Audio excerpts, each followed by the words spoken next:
Whale. The blue whale. The what? The blue whale. How big is it? It is some 100 feet long, weighing some 200 tons. They have a tongue the size of an elephant. They have a heart the size of an automobile. A blue whale. And what does it eat? Every day they eat between 4 and 8 tons of food. Every day. And they live to be some 80 to 90 years old. 80 to 90 years old. You do the math. 48 tons every day. You do the math. And what do they eat? Huh? What do they eat? Fish. Fish? Huh? They eat krill.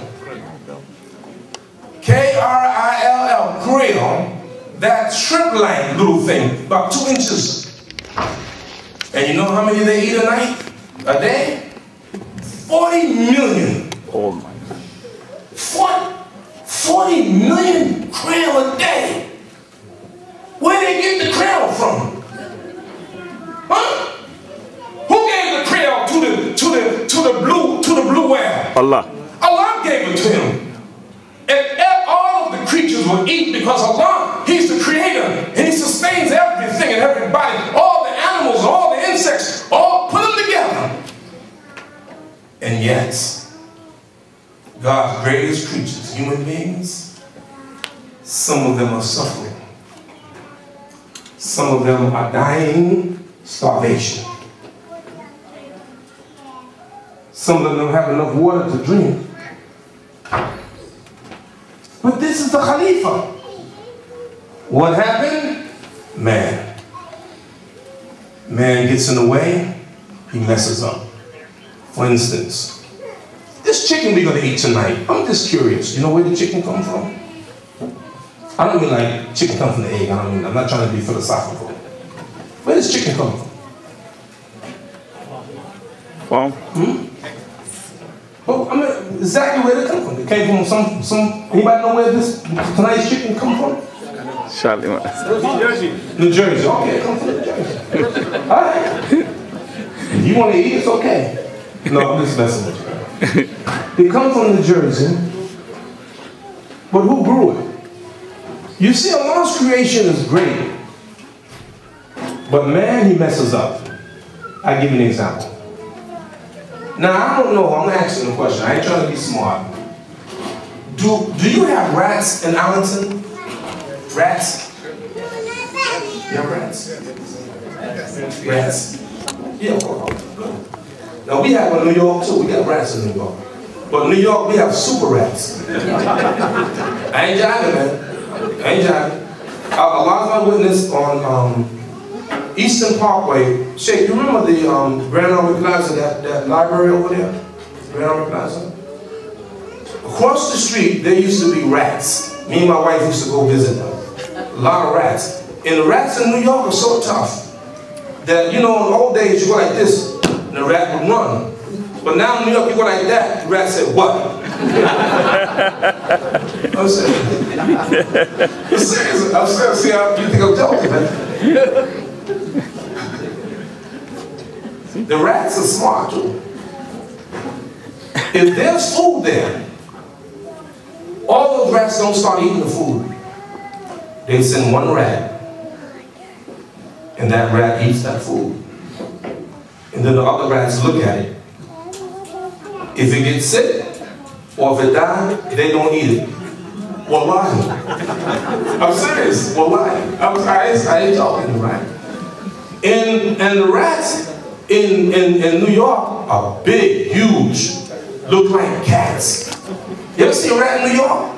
You don't want to see it. You don't want to see it. I'm serious. You don't want to see a rat in New York City, right? But why are the rats in New York City so big?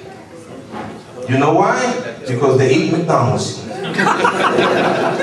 They do. They eat what's that? Kentucky Fried Chicken, right? So people, stupid people, driving in their car, eating Kentucky Fried Chicken, they throw it out the window.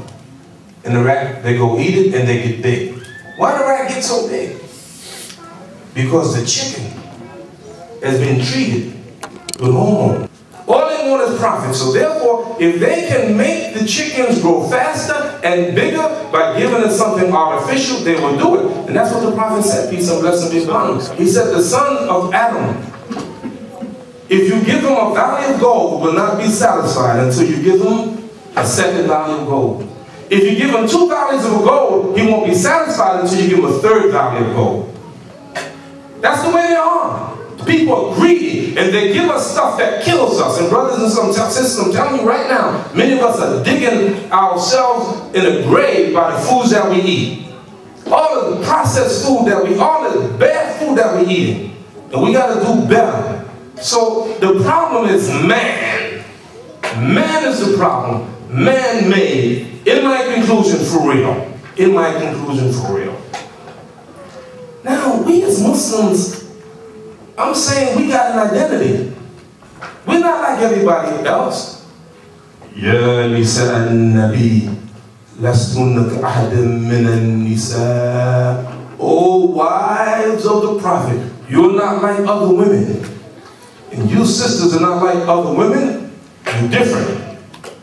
The way you dress is different. Allah gave you a badge of honor when He gave you the dress that you have, the imam, and all of that is a badge of honor. And my opinion, let me tell you something, man. My opinion, right?